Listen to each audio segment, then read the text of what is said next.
भूर्भुवस्सुवः तत्सवितुर्वरेण्यं भर्गो देवस्य धीमहि धियो यो न प्रचोदयात्। ॐ त्र्यंबकं यजामहे सुगंधिं पुष्टिवर्धनम् उर्वारुकमिव बन्धनान् मृत्योर्मुक्षीयमामृतात्। ॐ योगेन चित्तस्य पदेन वाचा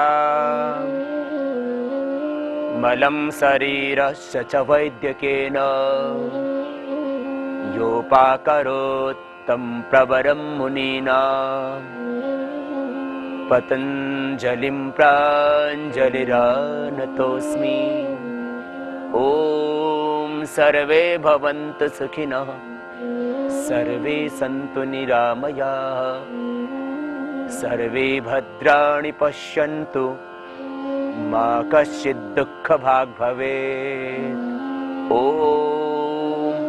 शान्ति शान्ति शान्तिः।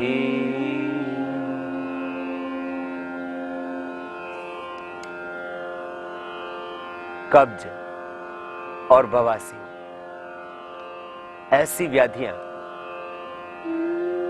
जिससे पूरी दुनिया में करोड़ों लोग पीड़ित हैं। Constipation and piles,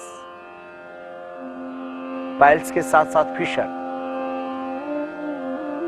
fistula, Fisher और कॉन्स्टिपेशन, ऐसी समस्याएं जिससे अपने ही देश के अंदर करोड़ों लोग पीड़ित हैं।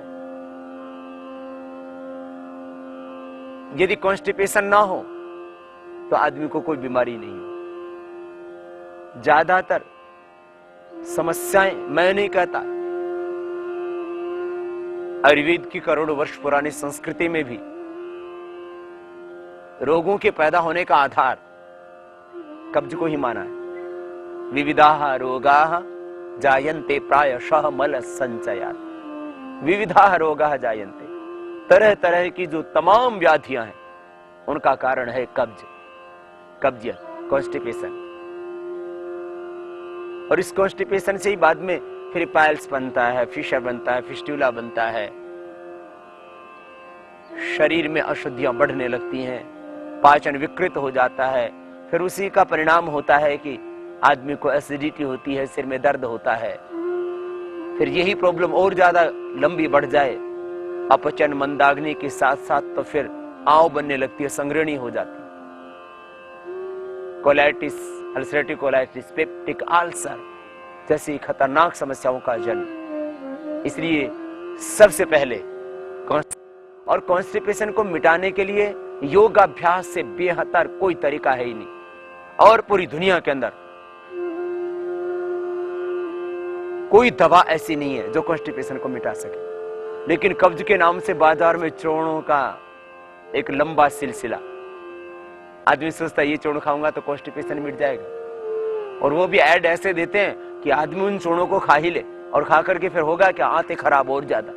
आखिर कॉन्स्टिपेशन होता क्यों है? कॉन्स्टिपेशन तब होता है जब आंतें मल को छोड़ नहीं पाती, जब रस जो शरीर के लिए उपयुक्त तो होता है, जो आप भोजन लेते हैं, उसमें से निकलने के बाद जो मलियांश बच जाता है, तो आंतें इतनी कमजोर होती हैं, उनके अंदर इतनी अक्षमता आ जाती है कि वो मल को छोड़ नहीं पाती। तो मल आंतों से चिपका रहा, तो फिर छोटी आंत, बड़ी आंत जब कमजोर हुई तो कॉन्स्टिपेशन हो गया।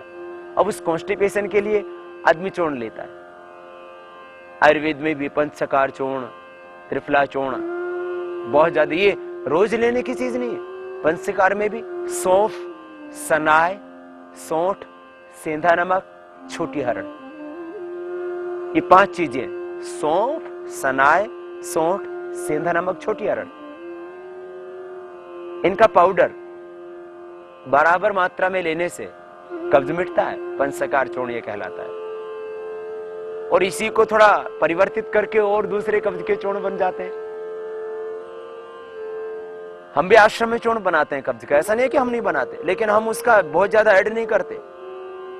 हम भी ऐड करें तो हम भी उससे करोड़ों रुपए कमा सकते हैं, लेकिन यहाँ आयुर्वेद की दवाइयां बनाने का उद्देश्य न पैसे की कमाई करना है और न दवाई बेचना है। ये तो इमरजेंसी के लिए हम ये दवाइयां आयुर्वेद की भी लोगों को, जब बहुत ज्यादा रोग बढ़ा हुआ होता है या व्यक्ति किसी खतरनाक समस्या से ऐसी से जूझ रहा होता है कि उस वक्त उसको दवा से भी थोड़ा सहारा मिल सकता है, तो उस वक्त उसको दवा लेने के लिए हम थोड़ी सी प्रेरणा देते हैं। नहीं तो दुनिया में जितने रोग हैं जो होने वाले हैं और जो हो चुके हैं, वो योग ही उनका एकमात्र समाधान है और परमानेंट क्योर है। कब्ज का कोई क्योर नहीं है। अब दिव्य चूर्ण हम भी बनाते, पंचकार चूर्ण की तरह ही उसमें बस हम गुलाब फूल और मिला दे, क्योंकि सनाए से जितने भी आप कब्ज के चूर्ण खाएंगे अक्सर उसमें जो हरापन होता है वो मैक्सिमम सनाई की पत्तियों से होता है, और सनाई की पत्तियां जितना डालेंगे उतना ही जल्दी पेट साफ हो जाएगा, लेकिन उससे मरोड़ होगा। अक्सर आप देखेंगे कि लगभग आप जो कब्ज के चूर्ण खाते हैं उसके बाद आपके पेट में मरोड़ होता है, वह पैदा ही होता है सनाई से, और सनाई आंतों को कमजोर कर देती है। इसलिए उसके कुप्रभाव को कम करने के लिए गुलाब फूल का प्रयोग किया जाता है, गुलाब फूल। फिर हम एक उदर कल्प चूर्ण भी बनाते हैं, उसके अंदर और भी थोड़ा जो है खेन चीनी जिसको बोलते हैं वो और इसमें एक्स्ट्रा ऐड कर देते हैं, मिश्रित थोड़ी डाल देते हैं, जिससे कि इसके जो उपद्रव हैं सनाई के और रेचक द्रव्यों के वो कम हो जाए। वैसे त्रिफला सबसे निर्दोष, कब्ज हो भी जाए तो त्रिफला लेना, ये सब चूर्णों की आवश्यकता ही नहीं। और त्रिफला हरड़ बहेड़ा आंवला आप घर में बना सकते हैं। छोटी हरड़ ले लो, बड़ी हरड़ से उतना जल्दी अच्छी तरह से पेट साफ नहीं हो पाता, तो आप हरड़ का चूर्ण बना सकते हो। कॉन्स्टिपेशन ज्यादा ही है तो आप ऐसा करना, हरड़ बहेड़ा आंवला, हरड़ दोनों तरह के ले लेना, हरड़ छिलका भी और हरड़ छोटी भी। बड़ी हरड़ का छिलका प्रयोग होता है और छोटी हरड़ पूरी की पूरी प्रयोग में आती है, जो थोड़ी सी ब्लैकिश कलर की होती है। हरड़ छोटी और बड़ी 100 ग्राम, बहेड़ा 100 ग्राम, आंवला 100 ग्राम, ये घर में बना करके रख लीजिए चूर्ण आप, हरड़ बहेड़ा आंवला। और इसी जब कभी कॉन्स्टिपेशन हो जाए तो थोड़ा बहुत इसका प्रयोग कर सकते हैं। अपने आहार में भी परिवर्तन करके आप कॉन्स्टिपेशन से बच सकते हैं। प्राणायाम तो करना ही आपको, कपालभाति प्राणायाम कितना ही वर्ष पुराना कॉन्स्टिपेशन हमने देखा है, अनुभव किया है। हजारों नहीं, लाखों नहीं, करोड़ों व्यक्तियों की ये अनुभूति अब बन चुका है कि प्राणायाम से कॉन्स्टिपेशन मिटता है। कपालभाति प्राणायाम और मंडूकासन, 7 प्राणायाम, 7 आसन, 7 सूक्ष्म व्यायाम, कॉन्स्टिपेशन वाले इतने ही कर लेना, और सबसे ज्यादा बल देना कपालभाति और मंडूकासन के ऊपर। इससे आपकी कॉन्स्टिपेशन परमानेंट क्योर हो जाएगी। कॉन्स्टिपेशन जिससे पूरी दुनिया की आबादी का 14.5%, माने लगभग 15% विश्व के लोगों को भयंकर कॉन्स्टिपेशन है। और यदि यूं देखा जाए कि पेट कितनों का साफ रहता पूरी तरह से, पूर्ण स्वस्थ पेट का लक्षण आपको जितनी देर बाथरूम जाने में लगती है, यूरिन जाने में लगती है, लघुशंका जिसको हम बोलते हैं संस्कृत में, लघुशंका पेशाब जाने में जितना वक्त लगता है उतना ही समय आपको यदि टॉयलेट में लगे, शौच में लगे, तो समझ लेना आपका पेट ठीक है। माने 2 मिनट से ज्यादा आपको यदि शौचालय में नहीं ठहरना पड़े शौच के लिए, तो समझ लेना आपका पेट ठीक है। और मल न ज्यादा बहुत ज्यादा पतला, न एकदम हार्ड, न मल में दुर्गंध। मल स्वस्थ व्यक्ति का लक्षण तो यही है कि एक बार में पूरा मल साफ आ जाना चाहिए, बंधा हुआ मल हो, उसके अंदर किसी तरह से कोई दुर्गंध नहीं होनी चाहिए, उसका साधारण कलर होना चाहिए। ये स्वस्थ व्यक्ति का लक्षण है। शायद ऐसे तो बहुत कम लोग होंगे, योगी होंगे तो हर दूसरे व्यक्ति को पेट की समस्या होगी, कॉन्स्टिपेशन की, गैस की, फिर और दूसरे अल्सर की, आंव की समस्या होगी। तो आप क्या करना, थोड़ा सा अपने आहार में परिवर्तन कर लेना। 15% भी गिना जाए पूरे विश्व की आबादी को तो लगभग 100 करोड़ लोगों को कॉन्स्टिपेशन, और एक समाधान 100 करोड़ लोगों का, कपालभाति प्राणायाम और मंडूकासन। फिर क्यों ना करें प्राणायाम? कॉन्स्टिपेशन ही नहीं, कॉन्स्टिपेशन के साथ और भी कोई समस्या है शरीर में, बीपी है, थायराइड है, शुगर है, हार्ट की प्रॉब्लम, वो भी सब ठीक हो जाएगी। इसलिए प्राणायाम जरूरी। और थोड़ा सा परिवर्तन आहार में कर ले। सुबह उठ करके गर्म पानी पी ले। जिनको कब्ज है, जिनको अस्थमा है, दमा है, श्वास रोग, और साथ में ही जिनको अर्थराइटिस, एलर्जिक प्रॉब्लम, जोड़ों में दर्द, कॉन्स्टिपेशन और मोटापा जिनको, वे सुबह उठ करके गर्म पानी पिए। उषा पान जिसको कहते हैं, गर्म पानी पीना।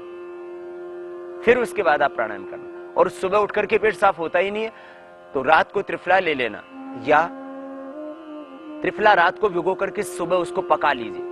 1 से 2 चम्मच, ज्यादा कॉन्स्टिपेशन है या बहुत ज्यादा मोटे हैं आप, 1 से 2 चम्मच त्रिफला रात को भिगो दें और सुबह उसको उबाल लें।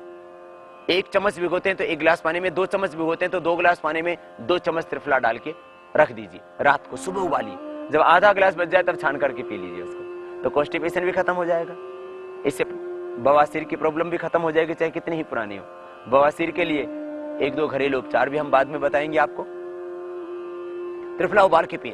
और बहुत ज्यादा मोटे हैं आप तो मोटापे के लिए उसी त्रिफला पानी के अंदर आप थोड़ा शहद मिला लें, 1 नींबू भी मिला लें, और यदि संभव हो सके तो उसमें 2-4 बूंद अदरक के रस भी डाल लीजिए। बस मोटापा भी खत्म और कॉन्स्टिपेशन भी मिट जाएगा। ये जो मैंने बताया कि दूसरे जो रेचक चूर्ण है इनका ज्यादा प्रयोग मत कीजिए। फिर भी किसी को बहुत ही ज्यादा कॉन्स्टिपेशन है, इससे भी असर नहीं हो रहा है, तो फिर थोड़ा सा आप एक प्रयोग और कर लेना। ये जो त्रिफला है, हरड़, बहेड़ा, आंवला, इसके अंदर आप गुलाब फूल 100 ग्राम, हरड़ 100 ग्राम, बहेड़ा 100 ग्राम, आंवला, छोटी बड़ी हरड़ दोनों ले लेना। छोटी हरड़ 100 ग्राम, बड़ी हरड़ 100 ग्राम, आंवला 100 ग्राम, बहेड़ा 100 ग्राम, 100 ग्राम गुलाब के फूल और 100 ग्राम सनाए की पत्ती और 100 ग्राम अमलतास। अमलतास भी एक रेचक और ऐसी औषधि है जिसका ज्यादा नुकसान नहीं है। तो अमलतास का गुद्दा रात को भिगो दीजिए और उस जो है गुद्दे को रात को भिगो के सुबह उसका पानी पी लीजिए, इससे भी कॉन्स्टिपेशन मिट जाएगा। और मैंने अभी आपको जो चीजें बताई, 100 ग्राम छोटी हरड़, 100 ग्राम बड़ी हरड़, आंवला, बहेड़ा, सौंफ, सनाए और अमलतास, ये 7 चीजें ले लीजिए 100-100 ग्राम। और फिर ये लेकर के थोड़ा मोटा मोटा कूट के रख दीजिए। रात को भिगो दें, सुबह उबाल के पी लें।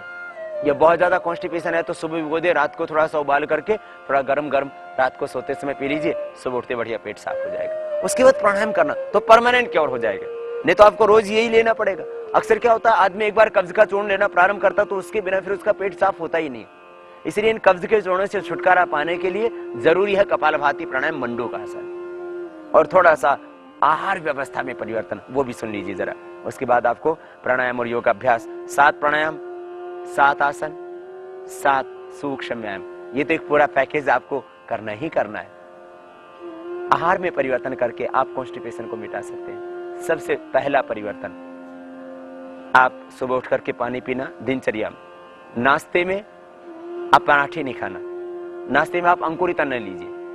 मूंग सबसे अच्छा अंकुरित अन्नों में, थोड़ा इसमें मूंगफली के 4-5 दाने, 4-5 दाने बादाम के, 5-7 मुनक्का इसी में आप ले सकते हैं। मुनक्का, बादाम इसी में ले लीजिए, पौष्टिक भी हो जाएगा ये। प्रातः रास आपका नाश्ता, 4-5 बादाम के दाने, 4-5 मूंगफली के दाने और लगभग 1 कटोरी मूंग, जितना आपको भूख हो उतना ले सकते हैं। मूंग अंकुरित किया हुआ, कभी कभी गेहूं को भी अंकुरित करके ले सकते हैं। यदि मूंग थोड़ा महंगा होता है, एक आम आदमी नहीं ले सकता हो, तो वो गेहूं को भी अंकुरित करके खा सकता है, उसमें भी उतना ही आपको आरोग्य मिलेगा।